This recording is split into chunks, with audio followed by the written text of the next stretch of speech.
On today's episode of Megadads Live, we're putting on our gym shorts and playing NBA The Run.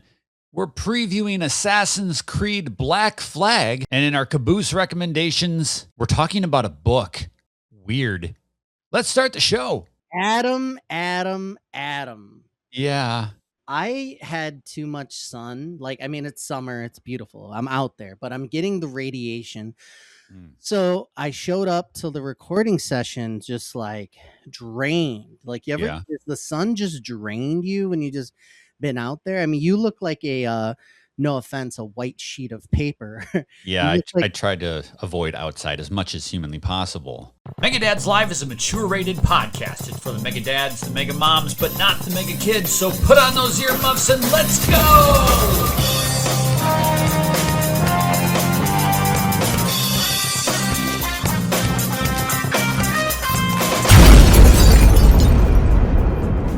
I get drained during the summer, I tell you. You gotta stay hydrated. My routine for going outside, I go outside during my lunch break at work every day, and I take like a 45-minute walk. 45 minutes? Yeah, it's like a mile and a half. Whoa! I've got my path. I take this every single day at work, right? It's my steps. I got to get my steps in. Yeah, you're the weird guy who is walking around at that time. I'm the weird ass dude that you see. You know, what's even worse is that you'll start recognizing that your schedule's on the same schedule as another weird guy, right? Yeah. And you'll pass this dude every fucking day. Like you're the weird guy. You're the weird guy. But anyway, my problem is that I don't know what to do with my balls anymore because my underwear. I could think of like a couple things right off the top of my bat. My underwear situation. I'm a boxers guy, and they're just kind of like whoop. They're out there, right? Yeah, I can't do briefs, man. That's torture. And I couldn't either, but I find that the warmer it gets, and the more I take this walk, my balls don't know what to do with themselves. They're just kind of like they don't know where to be. Crazy. Yeah. And you're exercising more, you're sweating more, your boxers are starting to ride up because they don't really have any plate. It's just like loose fabric, right?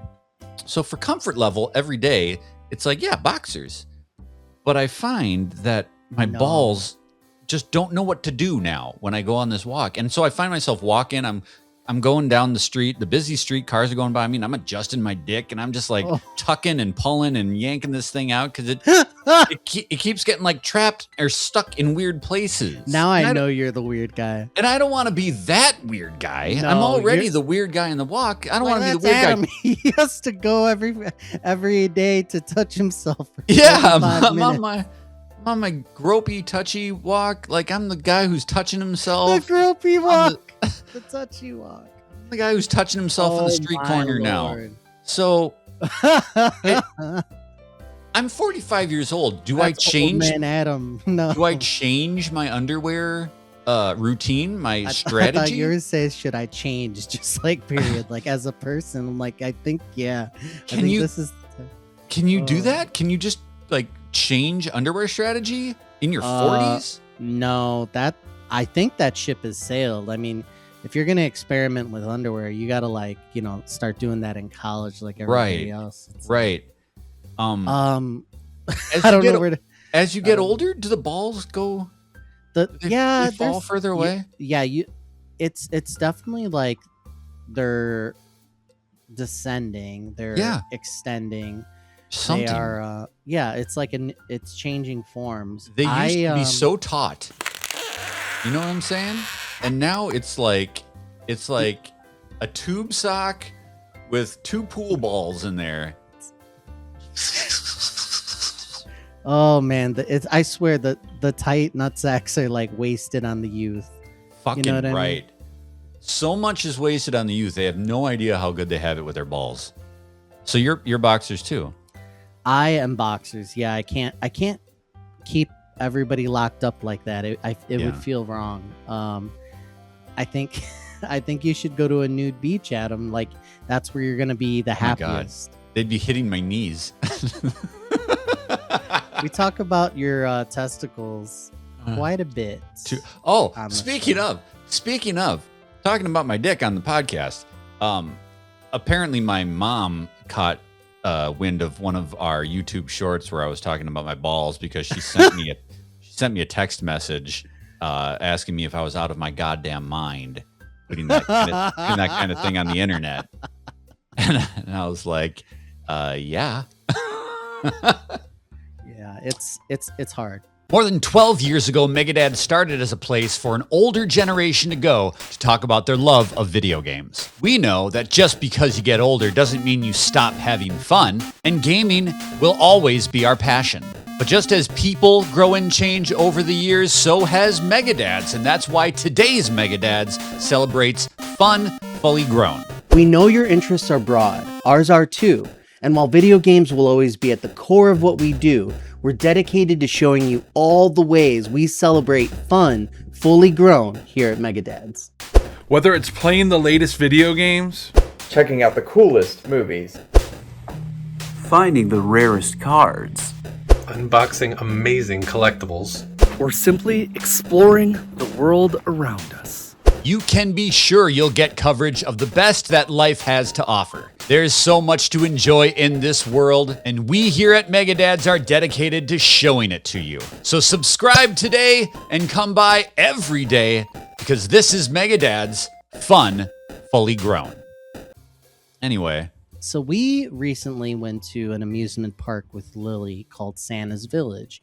I talked about this last year. Yes. And this year we just went all in. We got the season pass. We're like, we're going to come a couple times a year. Like it was so awesome. So we went, and there's like all these rides for like younger kids to like older kids. And like, I thought some of these rides are pretty extreme even for me. Like they're like tossing you around and spinning you and like just figuring out how to like wreck your old body. Like I'm like, this doesn't feel fun anymore. Yeah. So there was a special day of campers there, like the camps from I guess all around the area for some reason or another came, and they have matching t-shirts depending on what camp you're on.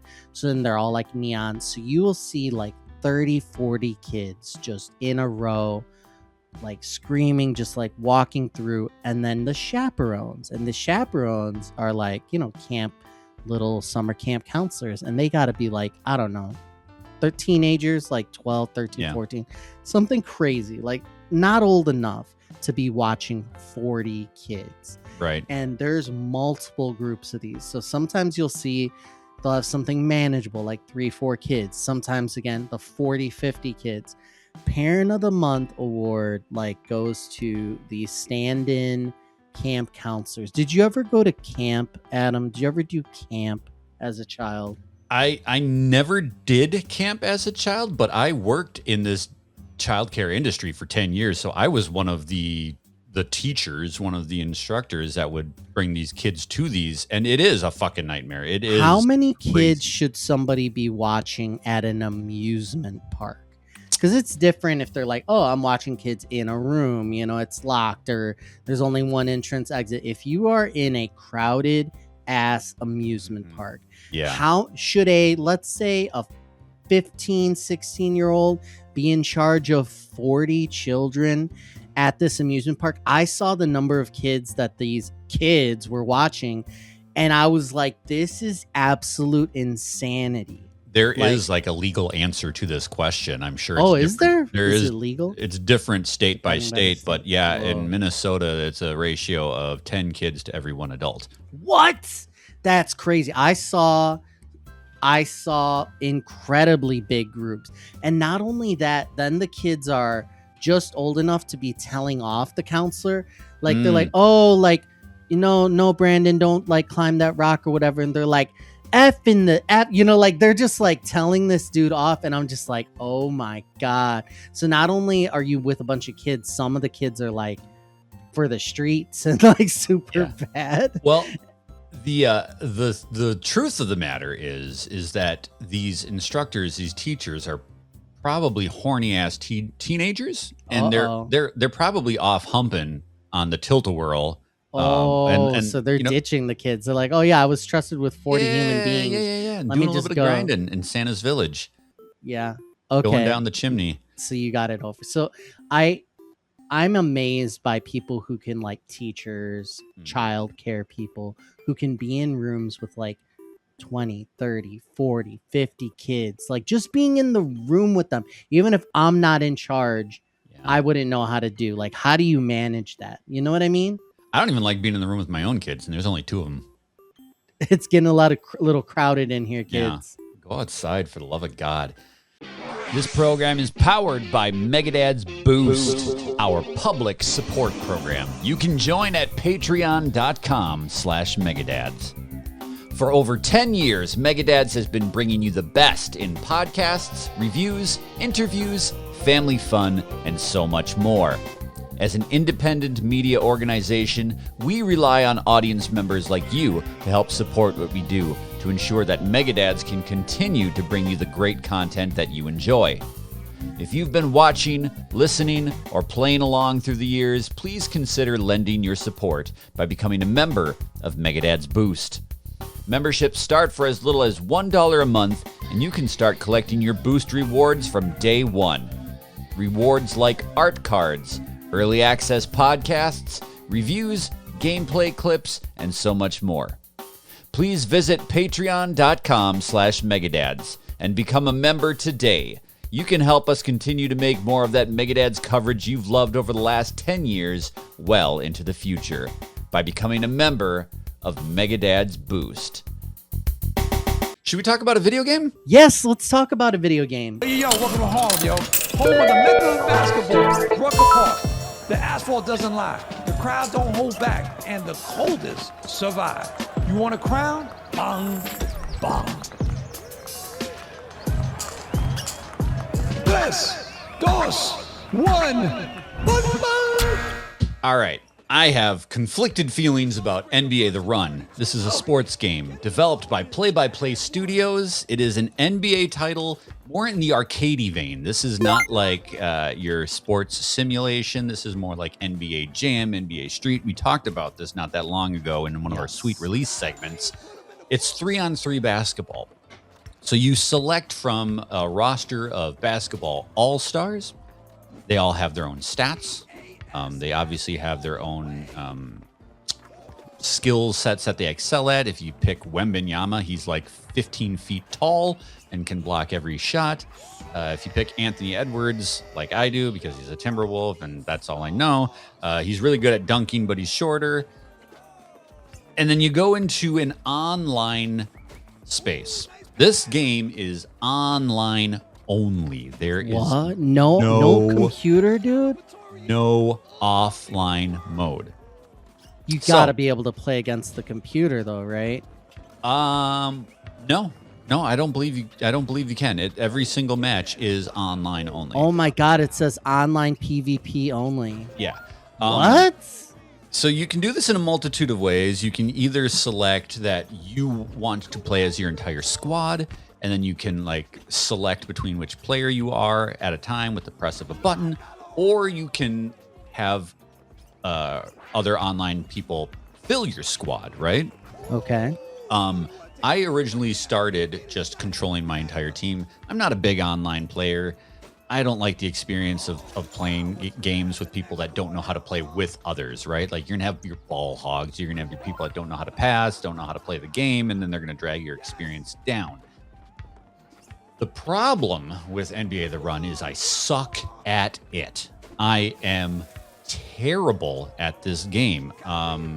It's not standard regulation basketball, so you can like punch people, push them down. Like, there's no fouls, right? There's nothing. So I'm like trying to just wrap my head around how this game wants to be played, and I just can't effectively do it on my own. So after playing like half a dozen matches and getting blown out in every single one of them, because again, you're playing against other players who are just naturally going to be better at it than I am, I switched to the fill the squad mode. So I have randos on my team so that I can just play as one player, not have to worry about selecting between them and switching positions and switching strategies and things like that. I can just focus on my one guy. That resulted in more success. However, I'm just naturally bad at this game. And I think therein lies a lot of my reluctance to play online, is when you're playing competitive games, you get like a high and a low and a thrill with the win, but also with the loss. Oh, I almost got it. But when you are consistently beat down like a little bitch, Yeah. there's no fun to be had. No joy. Yeah. There is no joy to be mined when you just can't figure it out. And that's where I find myself with NBA The Run. I'll play some games and my teammates might carry me. I might be able to assist a little bit. You know, I'll hit a couple of dunks. I'll be able to pass it to the guy who actually knows how to play the game well. But really, I'm a bench warmer. I'm not excelling at this experience, and so I'm finding myself not enjoying it that much. Yeah. So when I come here to bring my critique on the game, it's not that it's a bad game. There's certainly some deficiencies with it. First and foremost is the fact that there's no offline play. I find that just wild. I was really expecting to be able to play this multiplayer with my son. Like, hey, let's grab the controllers and we'll play some basketball. Can't do that. Cannot do that. Other things that kind of drag this down is there is a commentator. I don't know the guy's name, but the dude who does all the voiceover and the play-by-play is the most annoying fucking guy I've ever heard call a game in my entire life. It is just horrendous. The canned jokes that get recycled and repeated over and over again, you can turn it off. So that was one of the first things I did, is that overlay, that commentary is straight off. It does some cool things where as you play a tournament, every online match is actually part of a tournament. So you're working your way towards your championship match. They'll randomize the rules, since it is street ball, not like just NBA rules. They'll have like special styles of games, like three-point shots are actually worth 6, or you can only do 2s and 3s. You can't dunk it, or whatever. All sorts of fun little things. So that kind of mixes it up a little bit. But I think that's really only beneficial for people who are good at the game, because for me, I'm just trying to drain a shot. I'm trying to get a point, right? A score. And I just cannot figure this game out.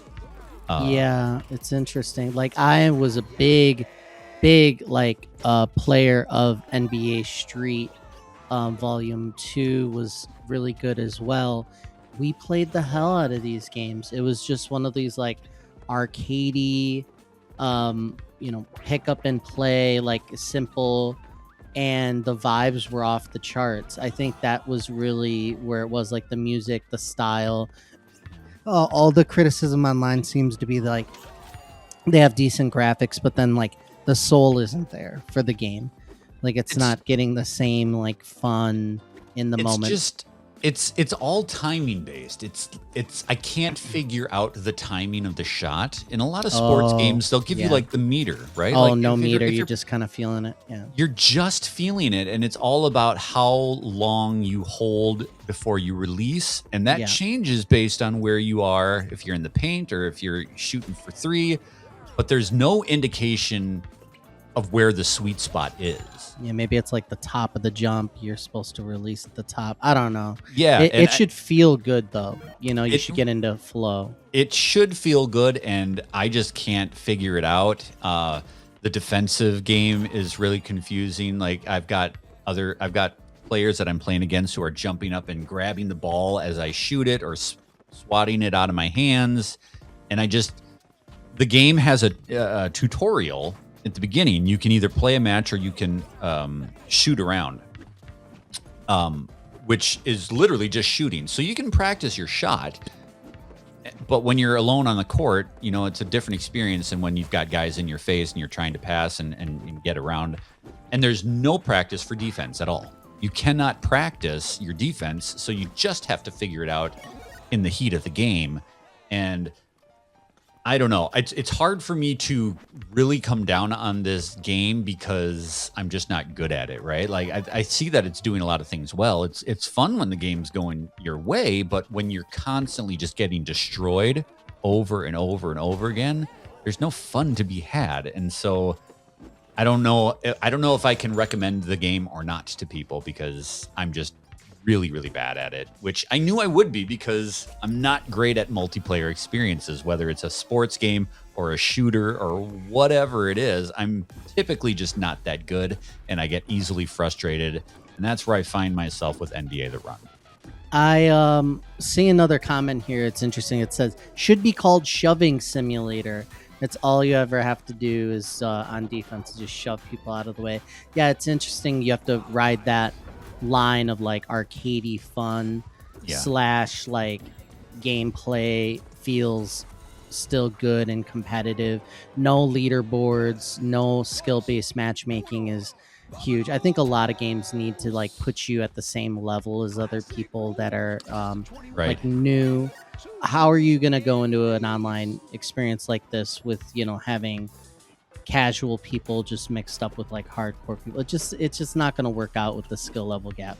Interesting. I wanted this one to take off. It's an interesting price point, $29.99. Yeah.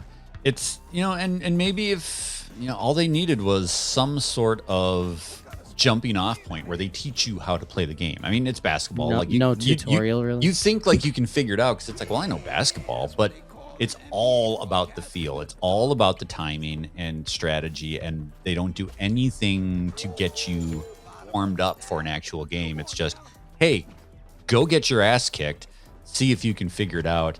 And I just don't have the patience for that, especially as a father with limited game time. Like, I don't want to get wrecked over and over and over and use that game time for that experience. I'm like, fuck that. I'd rather go play something else. Yeah. No, I get it. Yep. So unfortunately, I'm coming down pretty negative on NBA The Run. It very well may be just my skill level, but that's where my opinion comes from. That's my experience. Megadads is for everyone who loves gaming and the community that surrounds it. We're all about fun, fully grown, and we want you to be a part of everything we've got going on here. So what do you get when you subscribe to youtube.com/Megadads? Weekly podcasts from your favorite Megadads personalities, reviews on the latest games, reaction and analysis on the latest industry news, Gameplay Thursday videos showing off what we do on the sticks, travel logs from our trips around the world, small talk segments where we try new things with our kids, live community events like our holiday specials, and so much more each and every single day. You don't want to miss a minute of the fun. New Megadads videos drop each and every weekday, whether it's our long-form content like Megadads Live, or maybe it's one of our short series like Off the Shelf, a look at retro gaming. Please subscribe to youtube.com/Megadads today and tell your friends to come too. We're building something great here at youtube.com/Megadads, so subscribe today and be a part of Fun Fully Grown. This is Megadads. Well, let's talk about the sweet release. A look at next week's game releases. Maybe there's something better coming out next week. July 9th sees the release of Assassin's Creed Black Flag. Let's go. People are waiting for this one. They're loving it. I never played Black Flag. This came out. Oh my God. This came out in the period where I was just like done with Assassin's Creed, right? Assassin's Creed 3 sucked. I was like, I don't need more of these damn games.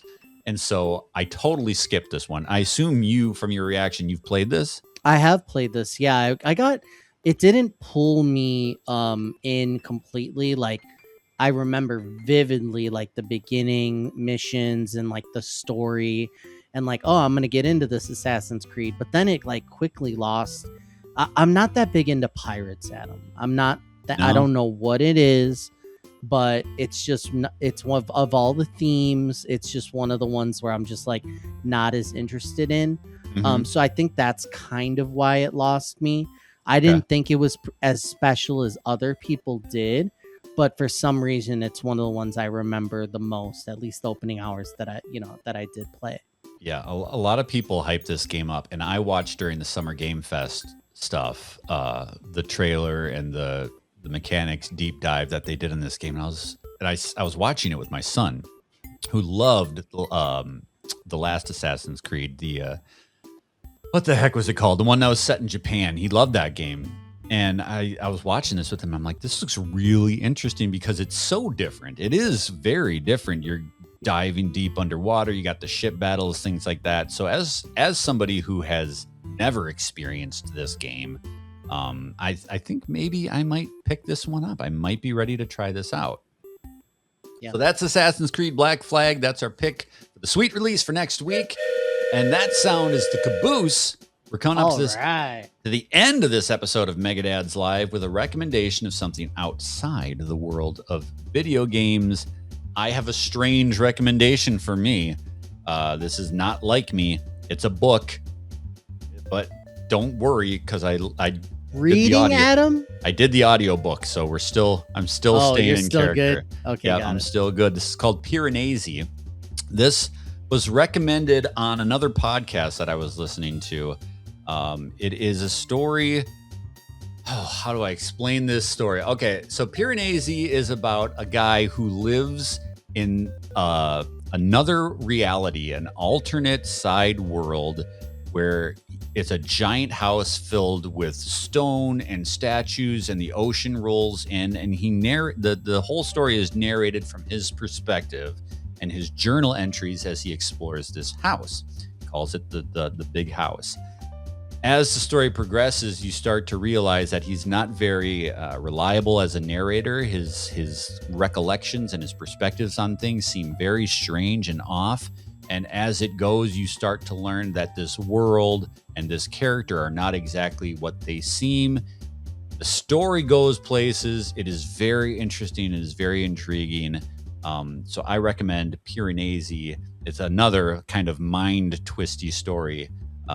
And I found it really good. I listened to this over the last weekend while we were out of town, and I thought it was very compelling. I am proud of you for getting out of your bubble.